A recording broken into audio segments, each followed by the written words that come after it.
HWPL is creating a legacy of lasting peace with the heavenly culture. Transcending borders of nationality, race, and religion, HWPL is opening a new era of peace. HWPL Chairman Man-Hee Lee proclaimed the Declaration of Unification and the Declaration of World Peace, which set a foundation for peace.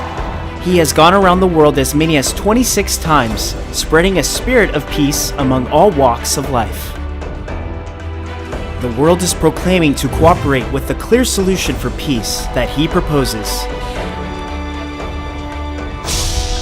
Towards a common goal, HWPL is working with its strong partners, the International Women's Peace Group and the International Peace Youth Group.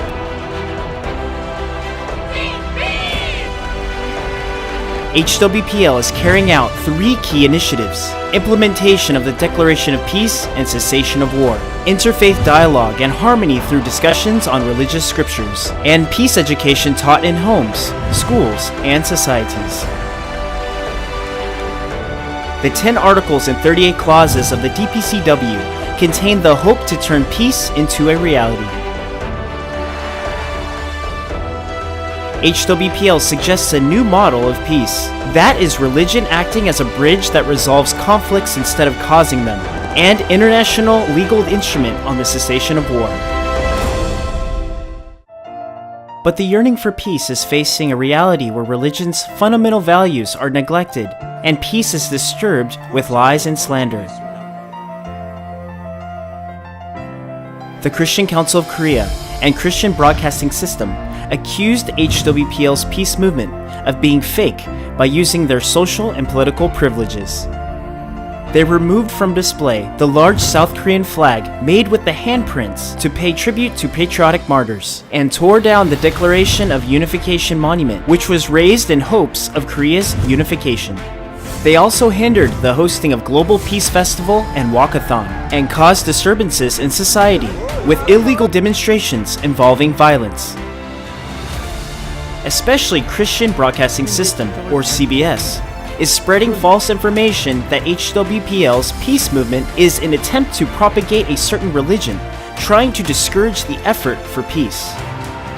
The CCK, which is continuing anti-peace actions, has lost the ability to purify itself.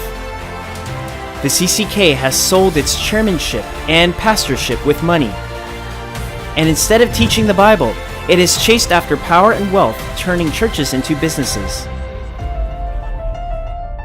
The severe corruption of the CCK led to Korean citizens' hatred and disillusionment towards religion.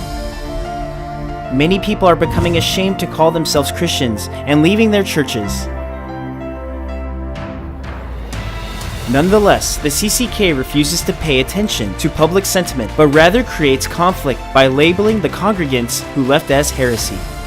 Especially Christian pastors of the Korean Heresy Counseling Center are carrying out coercive conversion that takes away freedom of religion for money-making purposes.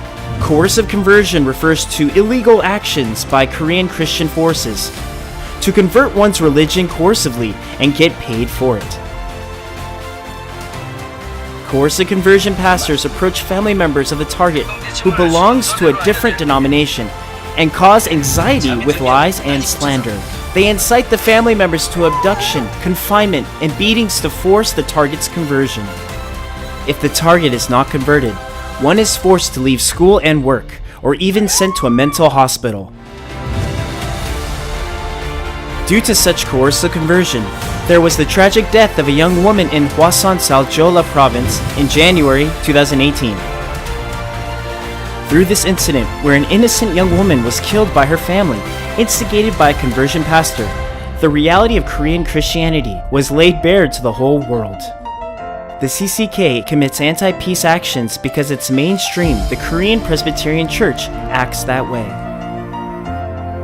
They have a history of instigating Christians to bow down and worship the Japanese God and being involved in pro-Japanese activities during the period of Japanese occupation in Korea.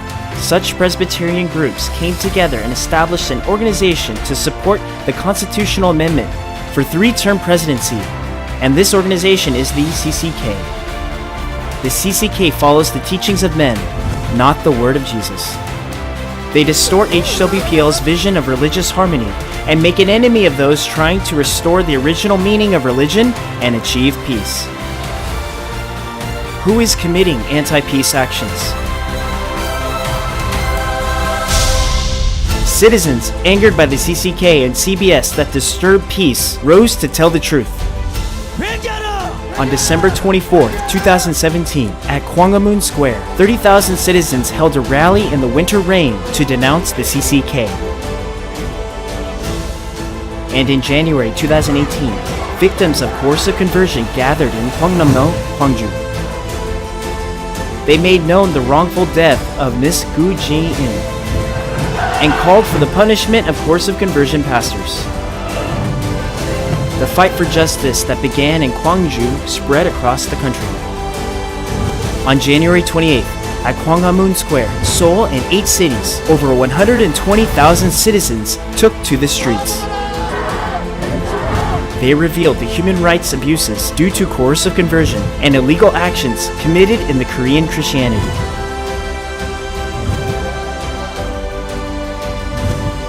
Citizens were enraged by violations of human rights that incite violence, abduction, confinement, and even murder, and they called on the government to ban coercive conversion by law. Even now, rallies against coercive conversion are being held continuously across the country.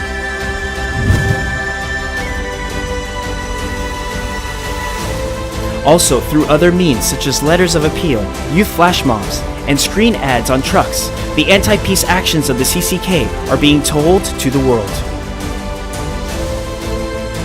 The citizens showed the will to continue their efforts until a special law against coercive conversion is enacted and freedom of religion is guaranteed.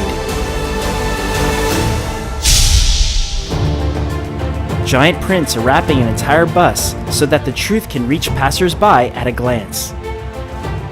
These buses carried the message about the CCK's reality to 7 major cities: Seoul, Busan, Daegu, Incheon, Gwangju, Daejeon, Ulsan, and 70 regions including Suwon, Yongin, Gimpo, Bucheon, Gwangmyeong, Goyang, Gwangju, Gangneung, Jeongguk, Jeongju, Bunsan, Iksan, Mokpo, Songcheon, Gyeongju, Gumi, Changwon, Gimhae, Jinju, Jeju, to tell citizens the truth. Flyers telling the true accounts were put on cars, which paraded around the country in good order. 3,565 cars went around South Korea and revealed who is really anti-peace. Korean citizens' devoted and desperate calls for justice moved the world.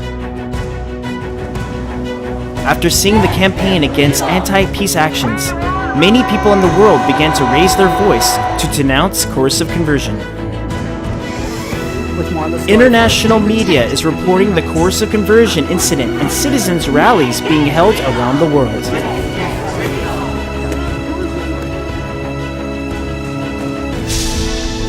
Demonstrators say the South Korean government is covering up freedom of religion, and organizers of today's protests say it is all about raising awareness. Live in downtown Los Angeles, Jamie. Over 600 reports have been made in 41 countries. Even now, media reports continue to disclose the reality of coercive conversion and the CCK. By factual reports of international media, now the CCK has no place to stand.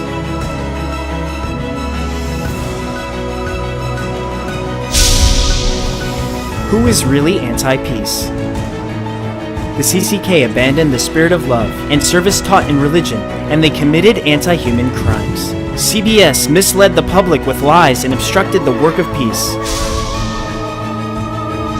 At the sound of the trumpet of peace, the truth is coming out, and everything is going back to its place.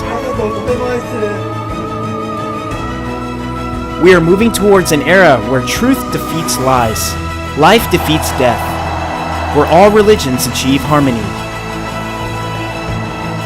We call on all family of peace to join the effort to realize global peace and justice.